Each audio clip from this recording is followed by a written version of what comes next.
કેસોમાં હિસ્ટોરિકલ અને ઝડપમાં ઝડપથી કઈ રીતે આરોપીને સજા અપાવી. હું કોઈ વકીલ પાસે એવી અપેક્ષા ના રાખી શકું કે તમે કોઈનો કેસ ના લડો, પરંતુ આપ સૌના ઘરમાં બી દીકરીઓ છે, આપ સૌ લોકોને બી આજ ધરતીએ મોટા કર્યા છે. તો મારી માત્ર આપની પાસે એટલી જ વિનંતી છે કે આપ સૌ લોકો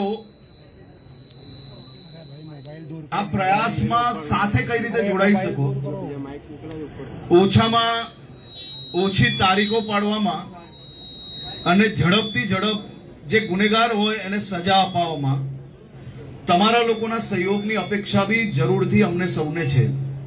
અને એ અપેક્ષા એ માત્ર ને માત્ર આપણા શહેરની રાજ્યની દીકરીઓને ન્યાય અપાવવા માટે જ છે.